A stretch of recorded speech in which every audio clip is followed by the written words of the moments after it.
മലപ്പുറം കരുവാക്കുണ്ടിലെ നരഭോജി കടുവ ഒടുവിൽ വനവകുപ്പ് സ്ഥാപിച്ച കെണിയിൽ കുടുങ്ങി. കരുവാക്കുണ്ട് സുൽത്താന എസ്റ്റേറ്റ് എസ് വളവിൽ ദൌത്യസംഘം സ്ഥാപിച്ച കൂട്ടിലാണ് കടുവ അകപ്പെട്ടത്. ജില്ലയുടെ മലയോര ഗ്രാമങ്ങളെ ഭീതിയിലാഴ്ത്തിയ കടുവയെ പിടികൂടാൻ കഴിഞ്ഞ 53 ദിവസമായി വനവകുപ്പിന്റെ പ്രത്യേക ദൌത്യസംഘം ക്യാമ്പ് ചെയ്ത് തെരച്ചിൽ നടത്തി വരികയായിരുന്നു. വിശദാംശങ്ങളുമായി മലപ്പുറത്തു നിന്നും ഹരികുമാർ ചേരുകയാണ്. ഹരി, കടുവയെ അവിടെ നിന്ന് മാറ്റിയോ? എന്തൊക്കെയാണ് മറ്റ് വിശദാംശങ്ങൾ?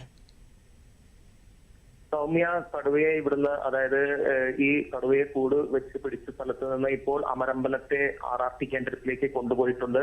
അവിടെ എത്തി കടുവയ്ക്ക് പ്രാഥമിക ശുശ്രൂഷ നൽകേണ്ടതുണ്ട്. കാരണം കടുവയുടെ മുഖത്ത് പരിക്കേറ്റിട്ടുണ്ട്. ഈ കൂട്ടിൽ നിന്ന് കടുവ രക്ഷപ്പെടാനുള്ള ഒരു ശ്രമം നടത്തിയിരുന്നു.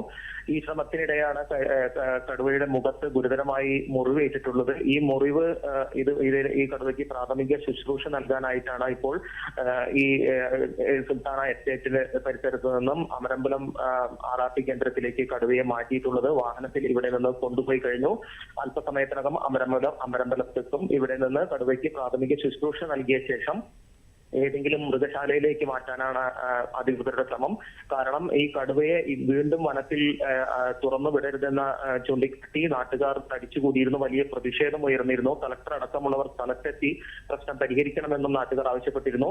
ഇതിന്റെ അടിസ്ഥാനത്തിൽ കളക്ടറോടുകൂടി കൂടിയാലോചിച്ച ശേഷം കടുവയെ മൃഗശാലയിലേക്ക് മാറ്റാം എന്നുള്ള ഒരു ഉറപ്പിന്മേലാണ് ഇപ്പോൾ നാട്ടുകാർ പിന്തിരിഞ്ഞത്. ഇതേ തുടർന്നാണ് ഇപ്പോൾ കടുവയെ അമരമ്പലത്തിലേക്ക് കൊണ്ടുപോയിട്ടുള്ളത്. ഇവിടെ നിന്നും പ്രാഥമിക ശുശ്രൂഷ നൽകി ഏതെങ്കിലും മൃഗശാലയിലേക്ക് മാറ്റാനാണ് അധികൃതരുടെ ശ്രമം. എന്തായാലും കഴിഞ്ഞ 53 ദിവസമായി ഈ മേഖലയിൽ ഉണ്ടായിരുന്ന വലിയൊരു ആശങ്കയ്ക്കാണ് ഇപ്പോൾ അവസാനമായിരിക്കുന്നത്. കാരണം ആളുകൾ ഭീതിയിലായിരുന്നു. കടുവയെ എവിടെയും പല ഭാഗത്തായും ക്യാമറയിലും കടുവയെ പലവട്ടം കണ്ടിരുന്നു. ഇതുകൊണ്ട് തന്നെ ആളുകൾ ഭീതിയിലായിരുന്നു. മെയ് 15-നാണ് തോട്ടം തൊഴിലാളിയായ ഗഫൂർ അലിയെ കടുവ കടിച്ചു കൊന്നത്. ഇതേ തുടർന്നാണ് ദൗത്യ സംഘം ഈ പ്രദേശങ്ങളിൽ കൂട് വെച്ച് ഒടുവിൽ കടുവ കെണിയിൽ അകപ്പെട്ടത്. സൗമ്യ, മലപ്പുറം കരുവാക്കുണ്ടിലെ നരഭോജി കടുവ വനവകുപ്പ് സ്ഥാപിച്ച കെണിയിൽ കുടുങ്ങി. വിശദാംശങ്ങൾ നൽകിയത് ഹരി.